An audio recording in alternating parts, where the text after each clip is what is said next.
Assalamualaikum warahmatullahi wabarakatuh. Saya Inge Yudian, NIM 20082031114 dari kelas Perbankan Syariah D semester 3. Saya di sini ingin memaparkan hasil penelitian saya yang berjudul Analisis Komparatif Penggunaan Sistem Informasi pada Bank Syariah dan Bank Konvensional.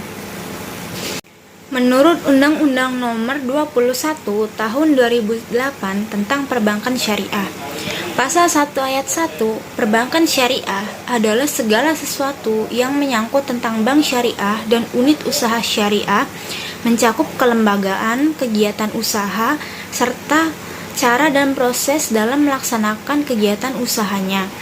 Pasal 1 Ayat 4, bank konvensional adalah bank yang menjalankan kegiatan usahanya secara konvensional dan berdasarkan jenisnya, terdiri atas bank umum konvensional dan bank perkreditan rakyat. Pasal 1 Ayat 3, Bank Indonesia adalah Bank Sentral Republik Indonesia sebagaimana dimaksud dalam Undang-Undang Dasar Negara Republik Indonesia tahun 1945. Teknologi dari masa ke masa menunjukkan peningkatan yang signifikan. Kecepatan perkembangan teknologi telah memasuki semua lini dan sendi aktivitas manusia, baik secara individu maupun kelompok atau badan. Dengan kemajuan teknologi, transaksi bank mulai menggunakan teknologi berbasis komputer dan smartphone untuk memudahkan transaksi dengan nasabah, di mana pada awalnya pelayanan nasabah masih dilakukan dengan cara face-to-face yang artinya nasabah datang langsung ke kantor cabang. Kegunaan teknologi sistem informasi adalah untuk meningkatkan efektivitas dan efisiensi pelaksanaan tugas dan pelayanan kepada masyarakat atau nasabah. Perbedaan bank syariah dan bank konvensional. Bank syariah berinvestasi pada usaha yang halal. Bank konvensional yaitu bebas nilai. Yang kedua, atas dasar bagi hasil, margin, keuntungan, dan FEE. Bank konvensional sistem bunga. Bank syariah besaran bagi hasil berubah-ubah tergantung kinerja usaha. Bank konvensional besarannya tetap. Bank syariah profit and falah oriented. Bank konvensional profit oriented. Bank syariah pola hubungan kemitraan. Bank konvensional hubungan debitur dan kreditur. Bank syariah ada Dewan Pengawas Syariah, bank konvensional tidak ada lembaga sejenis.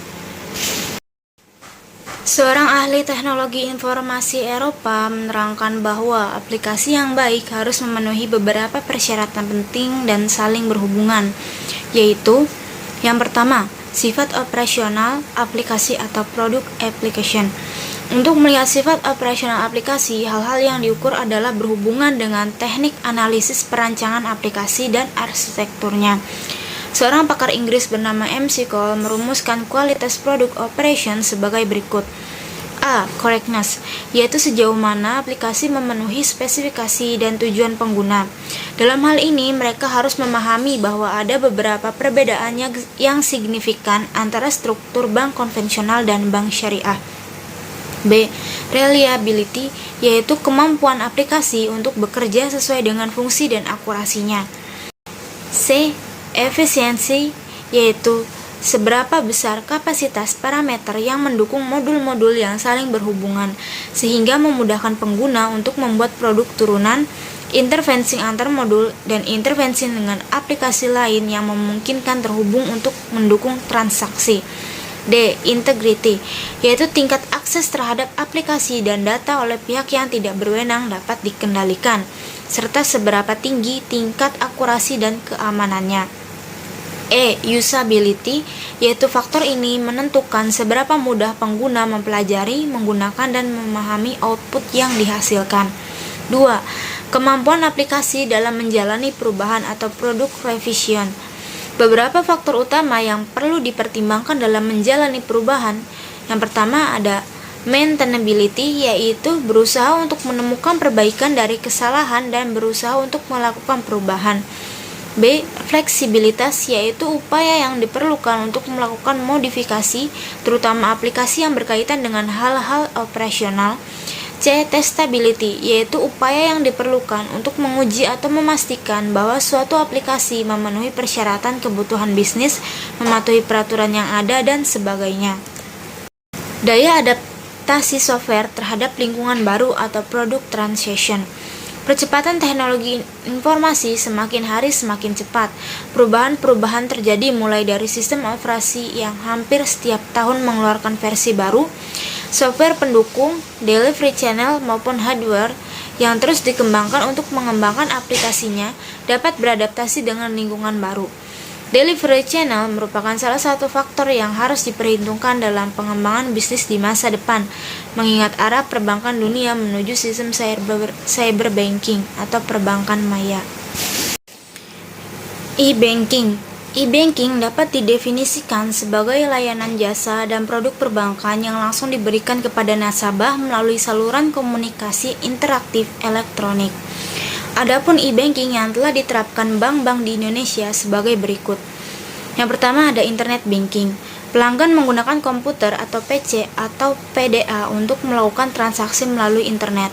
Yang kedua ada SMS atau e-banking. Saluran ini pada dasarnya merupakan revolusi lebih lanjut dalam phone banking yang memungkinkan pelanggan menggunakan perintah SMS untuk melakukan transaksi melalui via handphone. Yang ketiga ada phone banking. Saluran yang memungkinkan nasabah melalui transaksi dengan bank melalui via telepon. Yang keempat, ATM, Automatic Teller Machine atau anjungan tunai mandiri, yaitu saluran e-banking paling populer yang kami ketahui.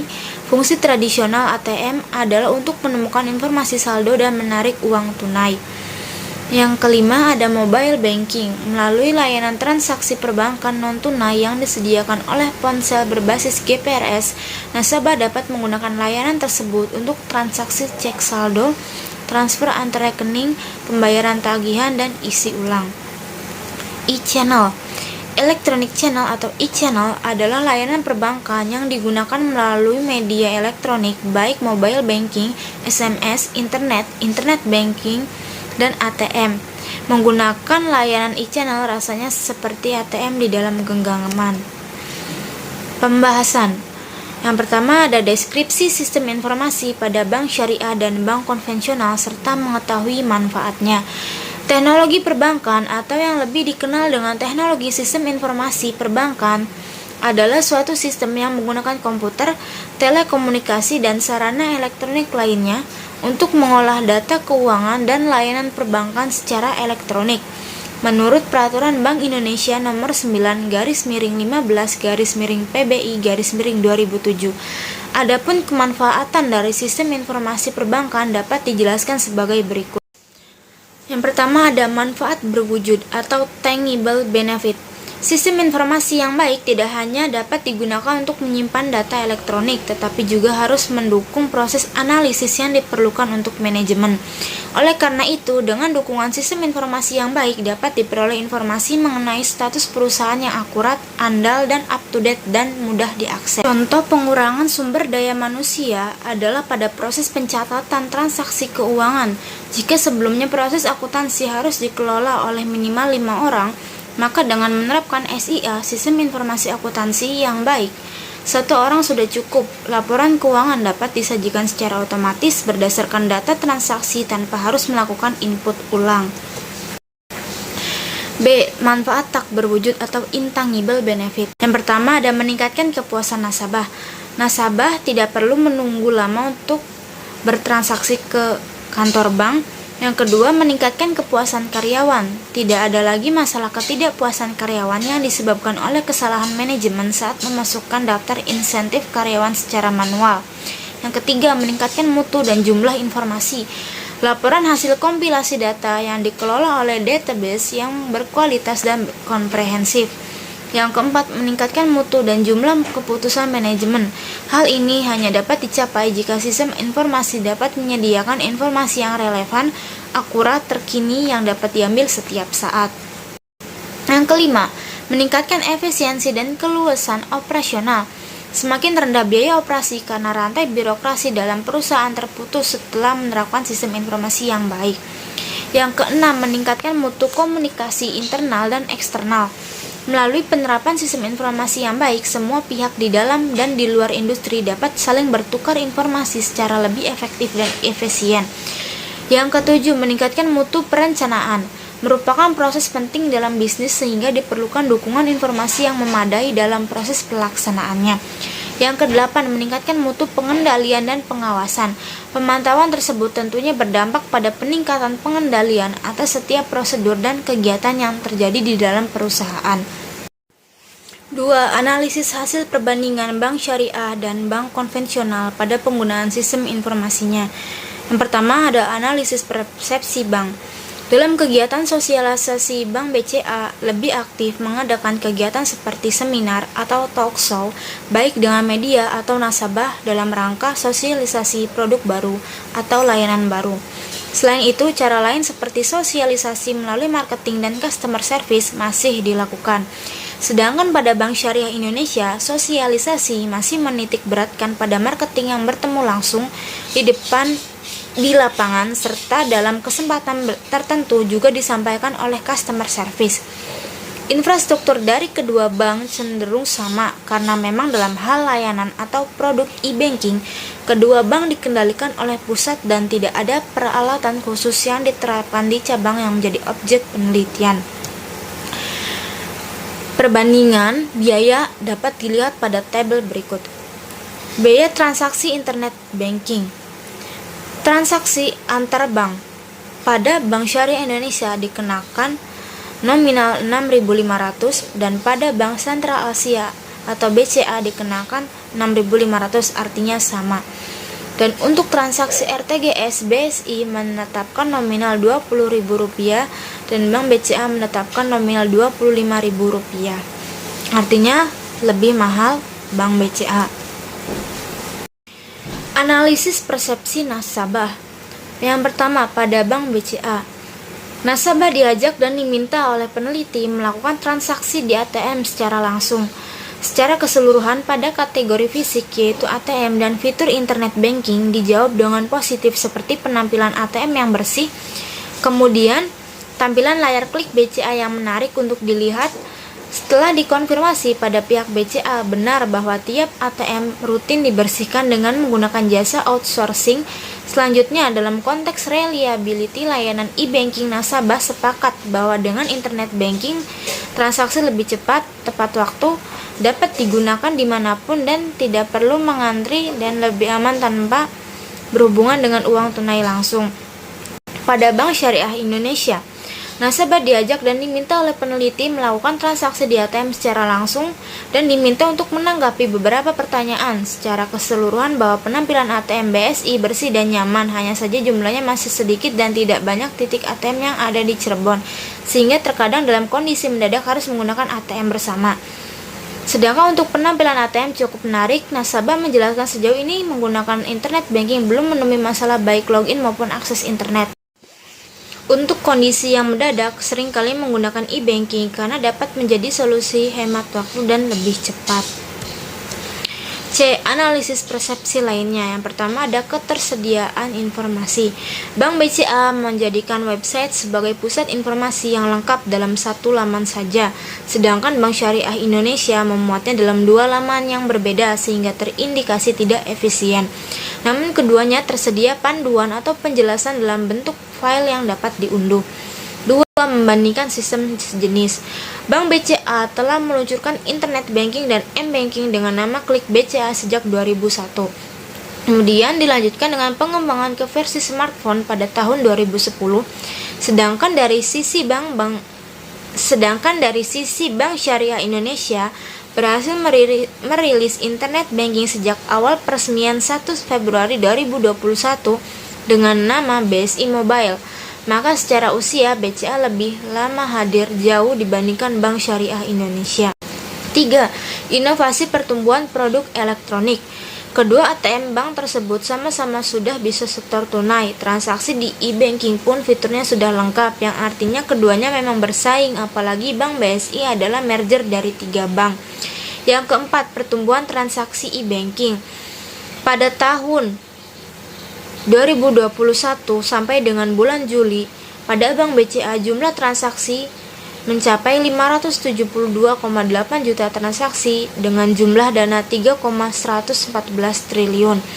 Dan pada transaksi Bank Syariah Indonesia Sampai Juli 2021, jumlah transaksi mencapai 46,4 juta transaksi dengan jumlah dana 12,9 miliar. 5. Jumlah fasilitas e-channel.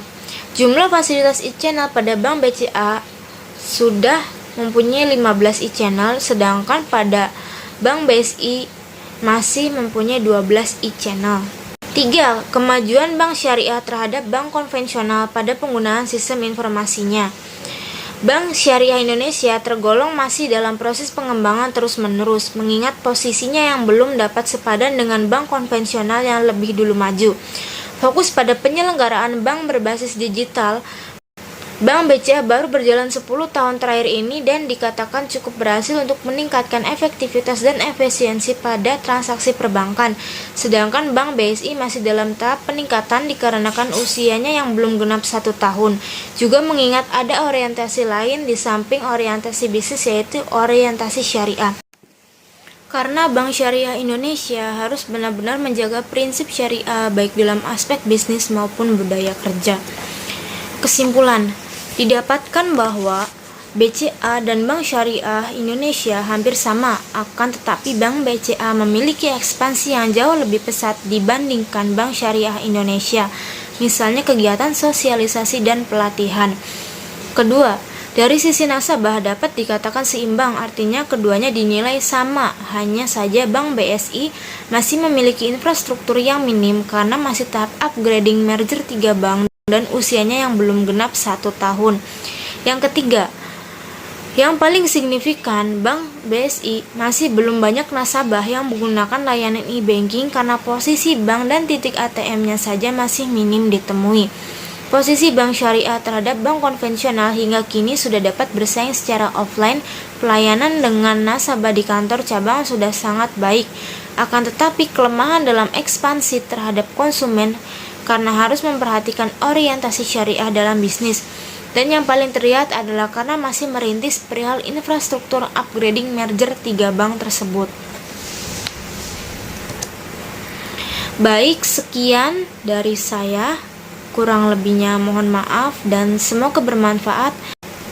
Nun wal qalami wa ma yas'urun. Wassalamualaikum warahmatullahi wabarakatuh.